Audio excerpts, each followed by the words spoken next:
Good morning students. आज हम class 12 का टॉपिक मैक्सिमा और मिनिमा लेकर आए हैं, जिनमें वर्ड प्रॉब्लम सॉल्व की जाएंगे।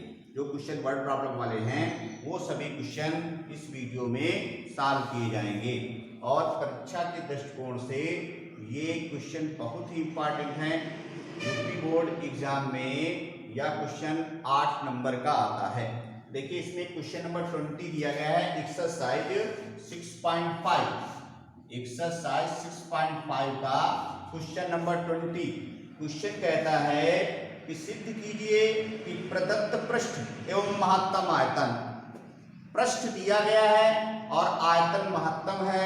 प्रदत्त पृष्ठ और महत्तम आयतन के बेलन की ऊंचाई आधार के व्यास के बराबर होती है। देखिए बेलन का पृष्ठ दिया गया है। पृष्ठ जो चीज दी रहती है वो क्या है? कांस्टेंट। और आयतन क्या है? महत्तम। आयतन महत्तम है।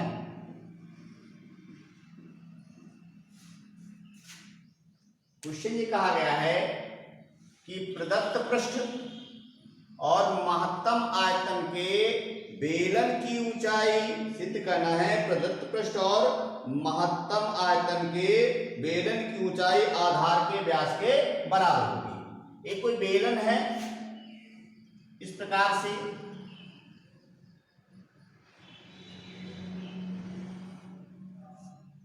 मान लिया इसके आधार की त्रिज्या r है, ऊंचाई h है। तो क्वेश्चन ये कहता है कि इसका पृष्ठ दिया गया है और इसका आयतन महत्तम है, तब मतलब पृष्ठ में कोई परिवर्तन ना हो, पृष्ठ उतना ही रहे, और तब आयतन अगर महत्तम रखना है तब ऊंचाई जो है व्यास के बराबर होगी। तो सिद्ध करना है कि h = 2r होगा। थोड़ा ध्यान दीजिए, जो चीज दी रहती है वो चीज कांस्टेंट, और जो चीज महत्तम कही जाएगी, अधिकतम कही जाएगी या न्यूनतम कही जाएगी, उसका हमें अवकलन करना है। तो हमें किसका अवकलन करना है? आयतन का। आयतन का अवकलन करना है और पृष्ठ दिया गया है। जो चीज दिया रहता है वो कांस्टेंट। बेलन का पृष्ठ होता क्या है? देखिए बेलन का पृष्ठ होता है 2πr × h+r। देखिए पृष्ठ अगर कहता है तो इसका नाम महत्तम पृष्ठ, वरना कहेगा वक्र पृष्ठ। तो बेलन का पृष्ठ दिया गया और ये किसके बराबर है? कांस्टेंट। इसको c मान लीजिए। जो चीज दी रहती है वो कांस्टेंट। अब यहां से हम क्या करेंगे? h या r किसी का एक मान निकालेंगे। तो h का मान निकाल लीजिए, वही आसान है। तो देखिए h+r बराबर हो जाएगा c/2πr, या h बराबर आएगा c/2πr -r। इसको समीकरण नंबर 1 मान लीजिए। अब कहा गया है कि इसका आयतन महत्तम है, तो जो चीज महत्तम या न्यूनतम कही जाएगी उसका हमें अवकलन करना है। और आयतन v बराबर होता क्या है? बेलन का आयतन πr² × h।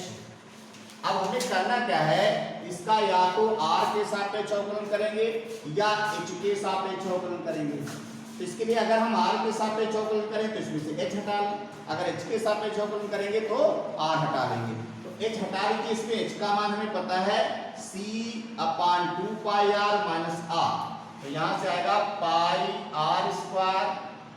h। h का मान ऐसे लिख लीजिए c -2πr², c -2πr², और अपान में रहेगा 2πr। फिर 2πr एलसीएम में लिया, यहाँ से पाई कैंसिल हो जाएगा, एक r कैंसिल हो जाएगा। r से अंदर गुणा कर दीजिए तो b बराबर 1/2 बचेगा cr और माइनस का 2πr³। अब उच्चिष्ट अथवा निम्निष्ट के लिए dv/dr बराबर 0 होना चाहिए। अब इसका r के सापेक्ष अवकलन कर लेंगे तो dv/dr = आएगा 1/2 × cr का c, r का वर्ग हो जाएगा, और माइनस का इसका हो जाएगा 6πr²। तो उच्चिष्ट अथवा निम्निष्ट के लिए dv/dr बराबर क्या करेंगे? 0 लिख देंगे। फॉर मैक्सिमा और मिनिमा, फॉर मैक्सिमा और मिनिमा dv/dr बराबर 0।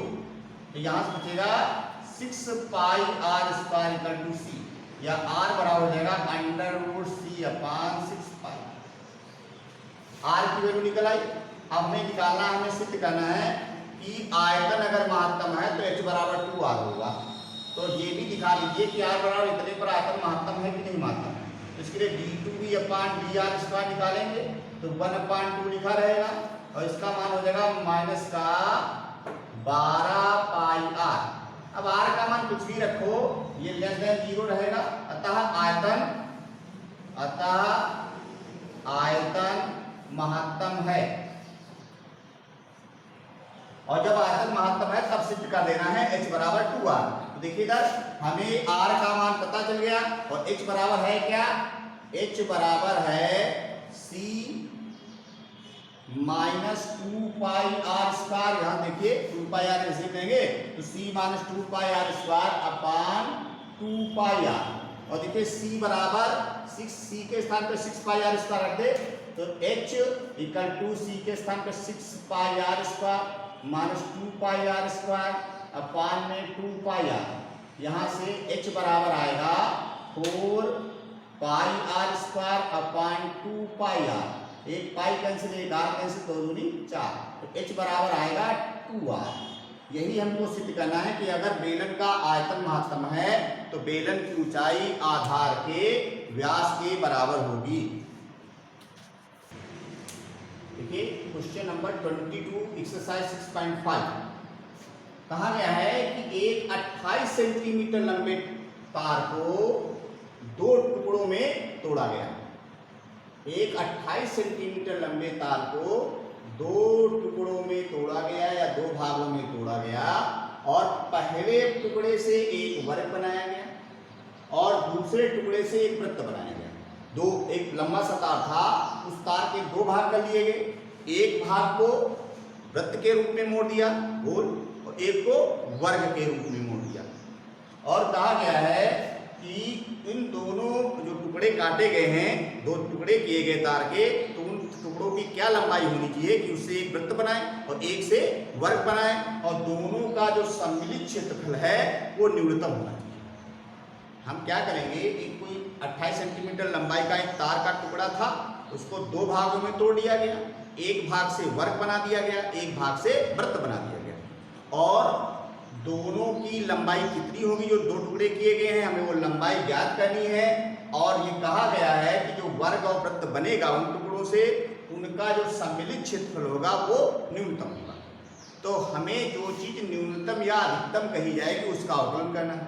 तो अवकलन किसका करना है, वृत्त और वर्ग के न्यूनतम क्षेत्रफल का, वक्र और वृत्त का सम्मिलित क्षेत्रफल, वर्ग और वृत्त के सम्मिलित क्षेत्रफल का अवकलन करना है तथा ये अवकलन करके इसको 0 करेंगे और हमें क्या करना है, ये लंबाई पता ही है, टोटल लंबाई, उसको 2 भागों में तोड़ना है।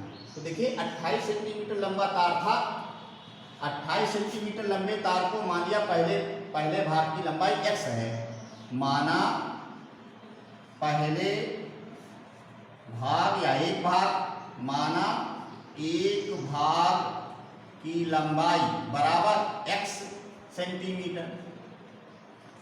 तो दूसरे भाग की लंबाई कितनी हो जाएगी, दूसरे भाग की लंबाई हो जाएगी 28 माइनस x, इतनी तो होगी भाई। एक भाग की लंबाई अगर x सेंटीमीटर है तो टोटल 28 सेंटीमीटर लंबा टुकड़ा था, तो उसकी दूसरे की लंबाई कितनी हो जाएगी 28 माइनस x सेंटीमीटर।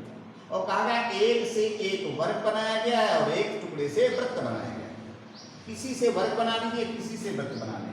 अगर हम इससे वृत्त बनाएंगे तो x क्या हो जाएगी, परिधि, और अगर इससे हम वृत्त बनाएंगे तो ये परिधि हो जाएगी। और अगर इससे वर्ग बनाएंगे तो x क्या हो जाएगा, वर्ग का परिमाण। तो कुछ भी मान लीजिए, मान लिया कि पहले टुकड़े से वृत्त बनाया गया और दूसरे टुकड़े से वर्ग बनाया गया, ठीक। माना पहले टुकड़े से वृत्त और दूसरे टुकड़े से वर्ग बनाया गया। पहले से वृत्त और दूसरे टुकड़े से वर्ग बनाया गया। अगर पहले से वृत्त बनाया जाएगा तो इसका मतलब क्या हुआ, ये परिधि हो जाएगी और उस वृत्त की त्रिज्या अगर r है, ठीक, अगर वृत्त की त्रिज्या r है तो 2 पाई r बराबर x। तो तो r बराबर हो जाएगा x अपान 2 पाई। तो वृत्त का क्षेत्रफल कितना हुआ? वृत्त का क्षेत्रफल हो जाएगा pi R square, pi into R square. तो ये हो जाएगा pi into X square upon 4 pi square. एक पाई कैंसिल हो जाएगा, बचेगा एक्स स्क्वायर अपान 4 पाई। ये वृत्त का क्षेत्रफल हो जाएगा। अब दूसरे टुकड़े से वर्ग बनाया गया है, तो दूसरे टुकड़े का ये परिमाप हो जाए। देखिए पूरा मोड़कर वर्ग बनाया जाएगा। तो 28 माइनस x क्या हो जाएगा? पूरा इतना। ये पूरा देखिए पहले ये वर्ग बनाया गया, ये वृत्त बनाया गया, और इसकी लंबाई कितनी थी? x। तो ये x ये पूरा हो गया परिधि, और इसकी त्रिज्या मानिए r है, तो परिधि इसकी x होगी। और दूसरे से वर्ग बनाया गया, इस वर्ग की पूरी लंबाई 28 माइनस x है। तो एक भुजा की लंबाई कितनी हो जाएगी? 28 माइनस x बटा 4। एक भुजा की लंबाई चाहिए तभी तो वर्ग का क्षेत्रफल आएगा। तो वर्ग का परिमाप हो गया 28 माइनस x। मान लिया वर्ग की भुजा a है, माना वर्ग की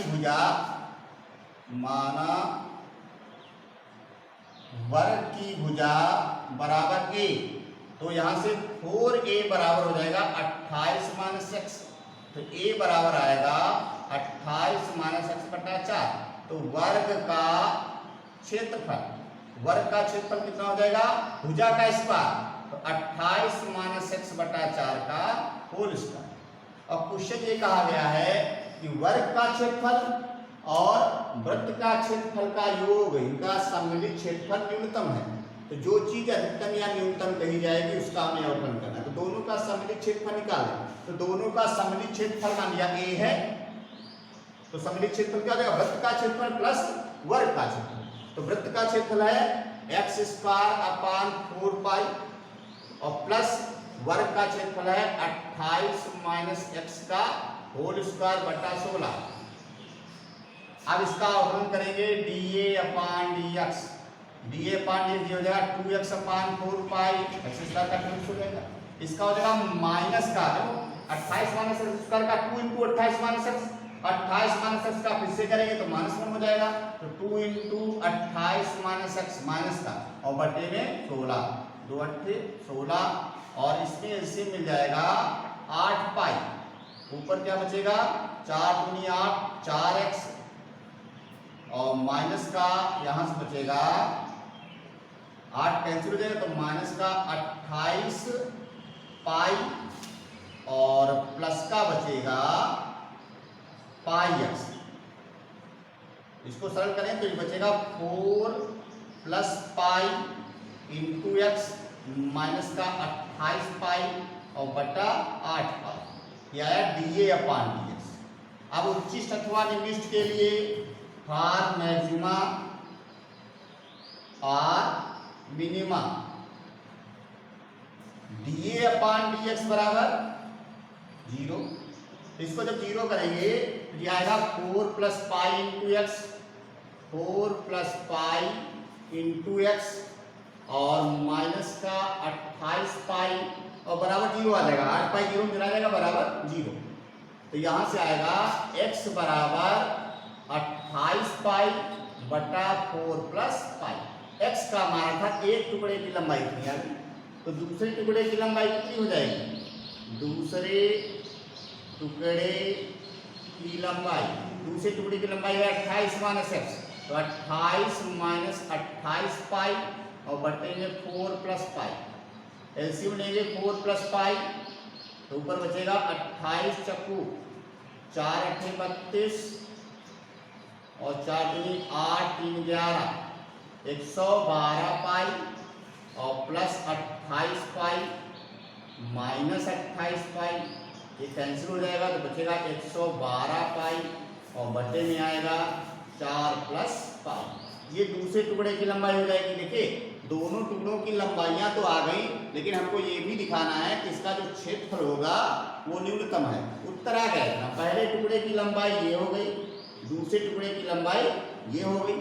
अभी हमें ये भी दिखाना है कि इसका क्षेत्रफल न्यूनतम है। तो क्षेत्रफल न्यूनतम के लिए d2a अपान dx स्क्वायर पॉजिटिव आना चाहिए। तो इसका फिर से डबल डिफरेंशिएशन कर लें, d2a अपान dx स्क्वायर, d2a अपान dx स्क्वायर क्या आएगा? ये देखिए इसका जब हम फिर से अवकलन करेंगे तो 1/8 पाई तो लिखे रहेगा बाहर, इसका x का 1 हो जाएगा तो ऊपर बचेगा 4 प्लस पाई, x का 1 हो गया और 28 पाई का 0 रहेगा तो ऊपर बचेगा 4 प्लस पाई। अब देखिए इसमें x का मान कुछ भी रखिए ये आएगा तो पॉजिटिव ही, इसमें x है ही नहीं, ये पॉजिटिव ग्रेटर देन 0 है। तो अतः अगर टुकड़ों की लंबाइयां ये रखी जाए तो क्षेत्रफल कैसा होगा, क्षेत्रफल न्यूनतम होगा।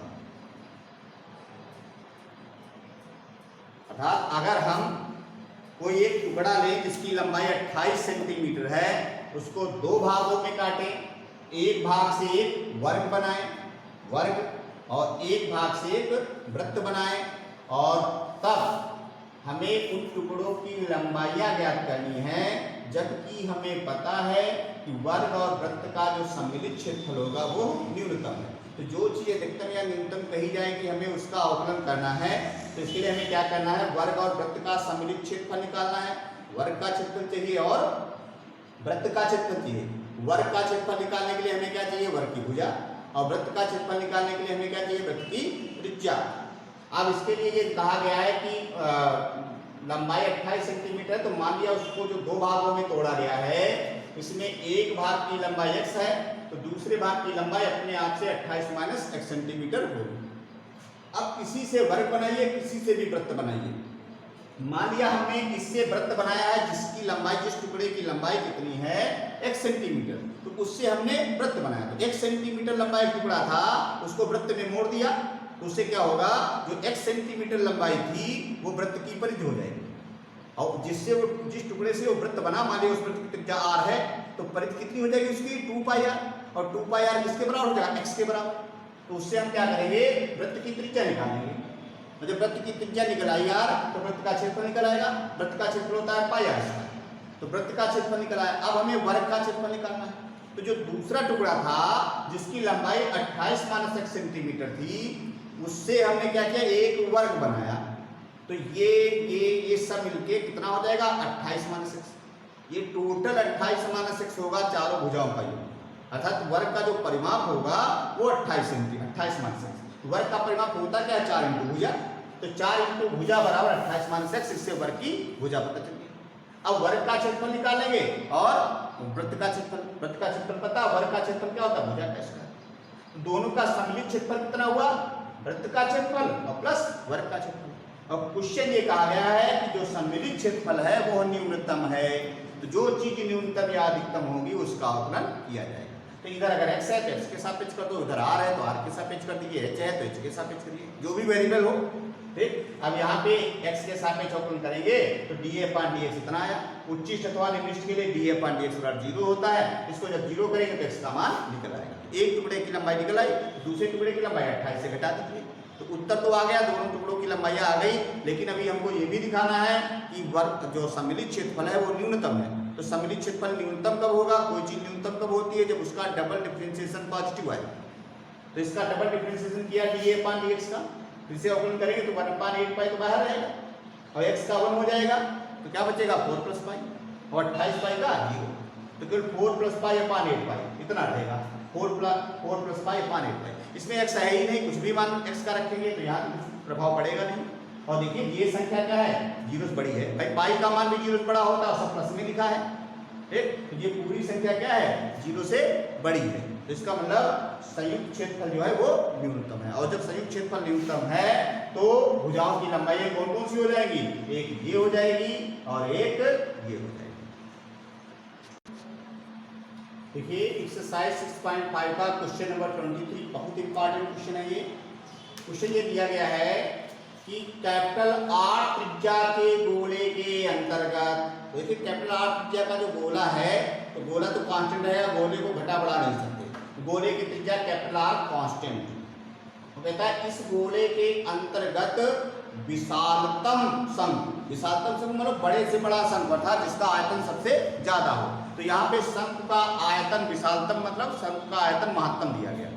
तो जो चीज महत्तम या न्यूनतम दी जाएगी उसका हमें अवकलन करना है। तो शंकु के आयतन का अवकलन करना है, क्योंकि कहा गया कि विशालतम शंकु का आयतन गोले के आयतन का 8/27 गुना होगा। हमें सिद्ध करना है कि किसी गोले के अंतर्गत, गोले की त्रिज्या क्या है? Capital R. कैपिटल आर त्रिज्या के गोले के अंतर्गत विशालतम शंकु का आयतन गोले के आयतन का 8/27 होगा। तो देखिए गोले का आयतन तो हमें पता ही है, गोले का आयतन 4/3 पाई कैपिटल आर, गोले की त्रिज्या हमें पता है। और शंकु का आयतन निकाल लें, अगर गोले का आयतन V1 और शंकु का आयतन V2, तो सिद्ध करना है V2 बराबर 8/27 V1। गोले का आयतन तो हमें पता ही है, गोले का आयतन होगा, गोले का आयतन बराबर 4/3 पाई कैपिटल आर, और इसको हमने क्या मान लिया? चलिए गोले का आयतन। अब हमें शंकु का आयतन निकालना है। शंकु का आयतन निकालने के लिए शंकु की ऊंचाई चाहिए और शंकु की त्रिज्या चाहिए। जब तक शंकु की ऊंचाई या त्रिज्या नहीं पता चल पाएगी तब तक हम शंकु का आयतन नहीं ज्ञात कर पाएंगे। तो ध्यान दीजिए, इसमें गोले की त्रिज्या देखिए, शंकु की ऊंचाई या शंकु की त्रिज्या दोनों का मान कैपिटल आर के पदों में ज्ञात कर लीजिए। देखिए शंकु की ऊंचाई AD बराबर h है, AD बराबर h, और त्रिज्या इसकी कितनी है? r।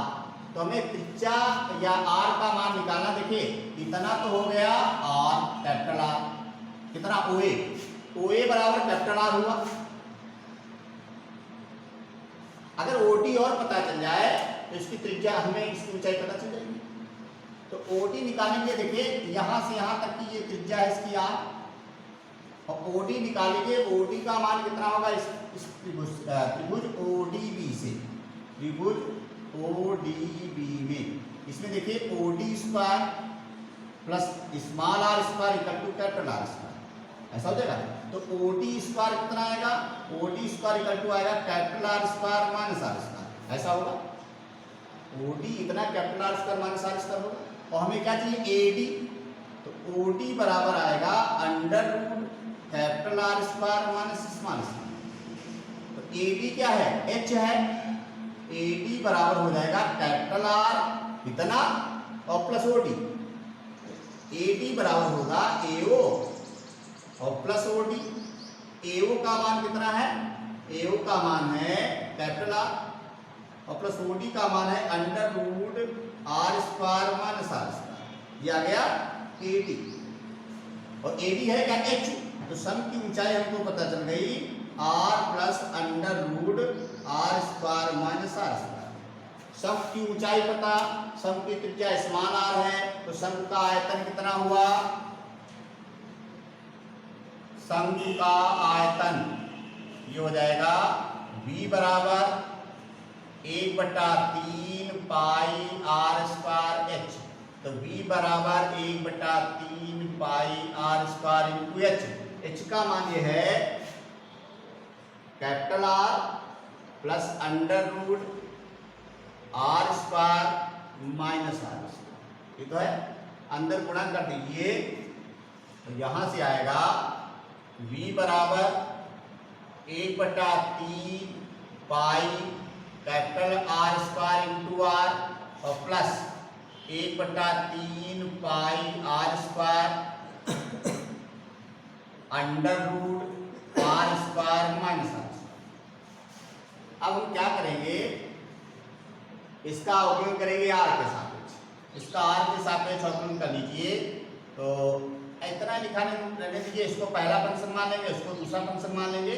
इसका R के सापेक्ष अवकलन करिए तो dV/dr 1/3 पाई लिखा रहेगा, पहला फंक्शन R स्क्वायर इंटू दूसरे का अवकलन। तो इसका 0 हुआ, इसका अवकलन हो जाएगा 1/2 under root capital R square minus small r square, और इंटू इसका फिर से करेंगे तो इसका 0 हो जाएगा, इसका आ जाएगा माइनस का 2r। पहला फंक्शन इंटू दूसरे का अवकलन और प्लस दूसरा फंक्शन है r plus under root R square minus R square into पहले का अवकलन। इसका अवकलन करेंगे 1/3 पाई बाहर है, इसका अवकलन हो जाएगा इंटू में 2r। थोड़ा सरल कर लीजिए, 1/3 पाई पूरे में कॉमन है, तो dV/dr बराबर आएगा 1/3 पाई इंटू यहाँ से ये दो और ये दो कैंसिल हो जाएंगे, एलसीएम मिल जाएगा यहाँ से under root R square minus R square. यहाँ से ऊपर बचेगा माइनस का आर क्यूब, यहाँ से माइनस का आर क्यूब आएगा और यहाँ से आएगा प्लस, इसकी गुणा इससे करेंगे तो ये आएगा R under root R square minus R square और प्लस इसकी इससे गुणा करेंगे और इसकी इससे गुणा आएगी R square capital R square minus R square और इनटू में लिखा रहेगा 2r। अब अंदर गुणा कर लीजिए तो यहां से आएगा 1/3 पाई और यहां से आएगा माइनस का आर क्यूब प्लस का आएगा यहां से R under root R square minus R square और इनटू में रहेगा 2r और प्लस का बचेगा 2r into capital R square minus 2r और अपान में रहेगा under root R square minus R square. यहां से आएगा डीवी अपान डी आर। अब उच्चिष्ट अथवा निविष्ट के लिए DV upon D R equal to 0 करेंगे। इसको थोड़ा सरल कर लीजिए, यहां से आएगा माइनस का 3r और देखिए कैलकुलेशन थोड़ा गलत हो गया था, इस प्रकार से ध्यान दीजिए इसको। इसे ये r है और उसे डबल डिफरेंशिएशन जब करते उधर तो थोड़ा बड़ा आता। इसमें देखिए ये r दिया गया है और टोटल h है, तो हम क्या करें, इतनी ओडी कितनी हो जाएगी, इसे r घटा दीजिए तो ओडी हो जाएगा h माइनस r। ये टोटल h है और ये ऊपर r है तो ओडी हो जाएगा h माइनस r। तब यहाँ पे गोले का आयतन तो 4/3 पाई r क्यूब होगा, R square plus h minus r का होल स्क्वायर बराबर हो जाएगा r स्क्वायर। तो इससे हम r स्क्वायर का मान निकालेंगे। थोड़ा इसको सरल करिए तो ये आएगा आर स्क्वायर माइनस का h square minus R square plus का हो जाएगा 2hr। यहाँ से आर स्क्वायर कैंसिल हो जाएगा, बचेगा 2hr माइनस का h स्क्वायर। ये आर स्क्वायर का मान है। अब शंकु का आयतन लिखिए, शंकु का आयतन, शंकु का आयतन b बराबर 1/3 पाई आर स्क्वायर h। अब b बराबर 1/3 पाई, इसमें आर स्क्वायर का मान रख लीजिए जिसे अंडर रूट हट जाएगा।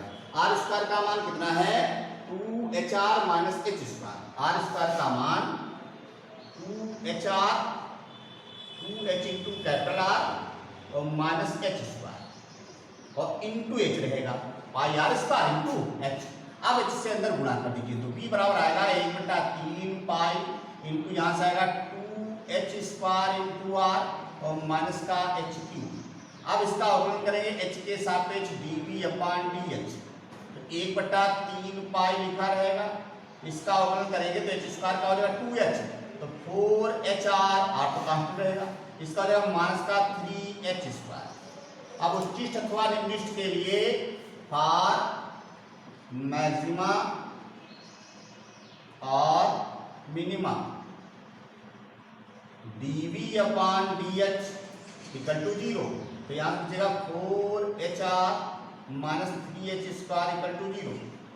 तो यहाँ से 3h स्क्वायर इक्वल टू आएगा 4hr, 3h square equal to 4hr। एक h कैंसिल होगा तो h बराबर आएगा 4r अपान 3। h का मान 4r अपान 3 आ गया। अब r का मान भी निकालेंगे। यहां से पहले हम ये भी दिखा दें कि क्या h बराबर 4r अपान 3 पे आयतन इसका अधिकतम है, तो इसका निकालेंगे d2v अपान dh स्क्वायर। इसका फिर से अवकलन करेंगे तो 1/3 पाई लिखा रहेगा, 4hr का हो जाएगा 4r और माइनस का इसका हो जाएगा 6h। अब h का मान 4r अपान 3 रखेंगे तो d2v अपान dh स्क्वायर, d2v अपान dh स्क्वायर आएगा 1/3 पाई इंटू 4r और माइनस का 6h h का मान है 4r/3, 4r/3, 3 2 जा 6, तो ये बचेगा 1/3 पाई इंटू 4r और माइनस का आएगा 8r, तो 4r माइनस 8r आएगा लेस देन 0, अतः आयतन कैसा है, अधिकतम है, अतः आयतन कैसा है, अधिकतम है, विशालतम है, आयतन अधिकतम है। और जब आयतन अधिकतम है तब हमें सिद्ध करना है कि शंकु का आयतन बराबर 8/27 इंटू गोले का आयतन। तो यहाँ पे ऊपर लिखेंगे शंकु का आयतन और बट्टे में लिख देंगे यहाँ पे गोले का आयतन। तो शंकु का आयतन कितना, शंकु का आयतन हो जाएगा, शंकु का आयतन हम निकाल चुके हैं, ये आया शंकु का आयतन आया है 1/3 पाई इंटू 2h² r और माइनस का h³ और बटे में गोले का आयतन हो जाएगा 4/3 पाई r³, ये पाई/3 कैंसिल हो जाएगा, तो बचेगा शंकु का आयतन बटा गोले का आयतन बराबर यहां से आएगा 2h² इंटू r। तो यहाँ पे देखिए h² का मान हो जाएगा 16r²/3, तो यहाँ से बचेगा 2 into 16r²/3 into r, 16r²/9, h² का मान हो जाएगा 16r²/9 और माइनस का h³ का मान हो जाएगा 64r³/27, 64r³ और बटा 27 और बटे में बचेगा 4r। शंकु का आयतन V1 मान लें, गोले का आयतन V2 मान लें, तो ऊपर बचेगा 16 में 32r³ और बटा 9 माइनस का 64r³ बटा 27 और बटे में आएगा 4r। इसमें 27 एलसीएम ले लीजिए तो V1/V2 बराबर आएगा 9 तिया 27, 32 तिया 3 गुना 6, 3 तिया 9, 96r³ माइनस 64r³ और बटे में 27 इंटू 4r³, 96 से 64 गए 32 बचेगा, 32r³ और बटे में आएगा 27 गुणा 4r³, r³ कैंसिल, 4×8 = 32, तो बचेगा V1/V2 बराबर 8/27, तो V1 बराबर आएगा 8/27 V2, अर्थात शंकु का आयतन बराबर होगा 8/27 इंटू गोले का आयतन। देखिए 6.5 एक्सरसाइज के जो रेफरेंस बुक है उससे भी लगाने हैं और बाकी जो NCERT का 6.5 एक्सरसाइज है वो भी क्वेश्चन लगाने हैं। जो नहीं लगता है उसको कमेंट में लिखना है, उसका सलूशन अगले वीडियो में दिया जाएगा।